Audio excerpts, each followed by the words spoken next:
मैंने उस टाइम उससे पूछा था, निम्बराम उसका नाम है, वो सीकर डिस्ट्रिक्ट राजस्थान का है।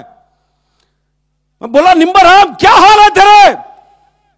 चोट खाने के बाद बिस्तरे पे पड़ा हुआ है जवान, पतला सा आवाज में बोलता है मेरे से कि साहब पेट में थोड़ी सी तकलीफ है, और फिर बाद में बोलता है, साहब मैं तो ठीक हूं, अपने पलटन के बाकी बंदे कैसे हैं?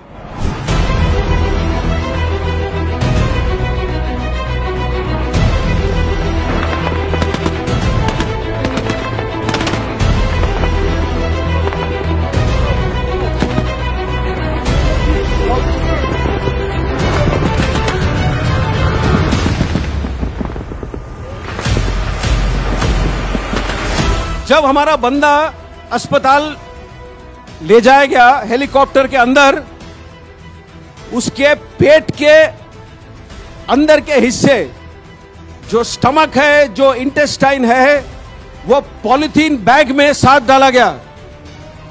पॉलीथीन बैग में हेलीकॉप्टर के अंदर उसके साथ। तो उसको चोट इस प्रकार से आई, जो नर्स ने मुझे बयान किया था, मैं आपको बताता हूं, ये 2003 की बात है, 16 साल हो गए पूरे, 17 होने को आ रहे हैं। उसने नर्स ने बोला कि साहब उसके जो लेफ्ट वाला फीमर है, जो फीमर होता है, जो थाई का सबसे बड़ा हड्डी होता है शरीर का, वो 2 जगह पर फ्रैगमेंट हो गया। फ्रैगमेंट का मतलब क्या है? जो पेंसिल है जब आप तोड़ते हो तो 2 हिस्सों में टूटता है। फ्रैगमेंट का मतलब ऐसे, जो पेंसिल अगर 8 या 10 हिस्सों में टूटे वो फ्रैगमेंट है। तो उसका ये जो थाई बोन था, 2 जगह पर फ्रैगमेंट हो गया था। इसीलिए डॉक्टर साहब जहां भी काट रहे थे उनको नजर आ रहा था खून। ज्यादा से ज्यादा गोली उसको लगी बाएं हाथ पर। क्यों? जो बुलेट प्रूफ जैकेट है जो हम पहनते हैं, वो सामने होता है पट्टी, लोहे का चादर, पीछे होता है लोहे का चादर। एक पतला चादर होता है पेट के लिए, एक पतला होता है गर्दन के लिए। ऊपर और साइड में खुला है। गोलियां लगे उसको साइड में। सबसे ज्यादा चोट उसको ऊपर आया छाती में।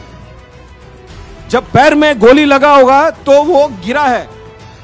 अब पहाड़ी में 20 मीटर 25 मीटर कितना नीचे गिरा है वो तो कोई नहीं जानता है, लेकिन जब गिरा है तो उसका छाती किसी बड़े पत्थर के नुकीली चोट पर पड़ा है और यहां उसे चोट आई। तो जो लोहे का प्लेट है वो दबाता है जो फेफड़े, जो रिब्स है। तो उसके 5 रिब्स टूटे हुए थे, और 5 रिब जब टूटते हैं तो अंदर की तरफ टूटते हैं। तो उसका जो बाएं वाला फेफड़ा था उसमें 5 जगह पर छेद हो गया, और जो लंग था लेफ्ट साइड वाला, उसमें बॉडी फ्लूइड और ब्लड पूरा भर गया था। ये उसके चोट थे। जब नर्स ने ये मुझे बयान किया तो मैंने नर्स से सीधा सवाल पूछा, क्या बंदा बचेगा?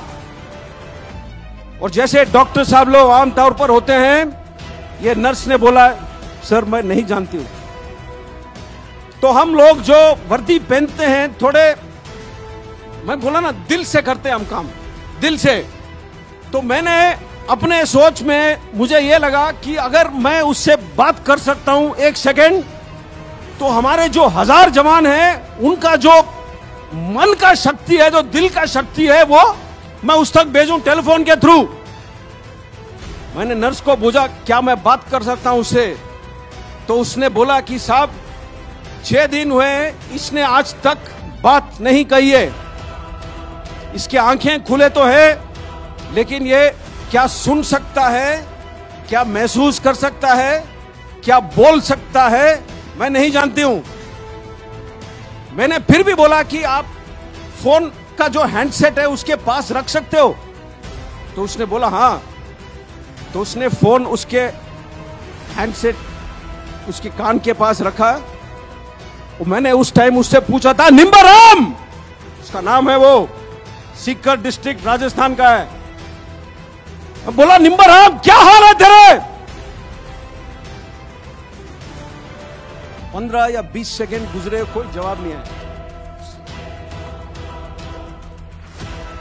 मैंने सोचा शायद वो खत्म हो रहा है, शायद वो सुना ही नहीं मेरी बात, शायद वो बोल नहीं पा रहा है।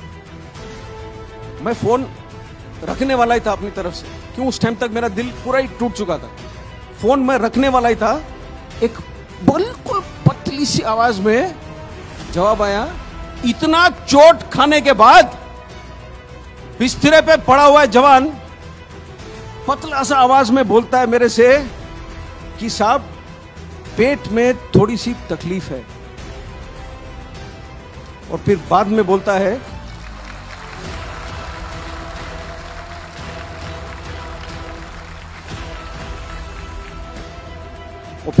बोलता है साहब मैं तो ठीक हूं, अपने पलटन के बाकी बंदे कैसे हैं?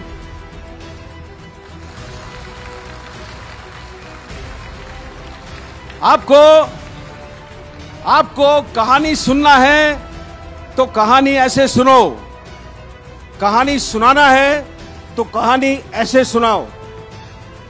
जो जवान खुद मृत्यु के दरवाजे पर खड़ा है, वो मृत्यु के आंखों में आंख डाल करके खड़ा है उस वक्त, और वो सिर्फ सोच रहा है अपने टोली में बाकी बंदों के बारे में। ये होता है सेल्फलेसनेस।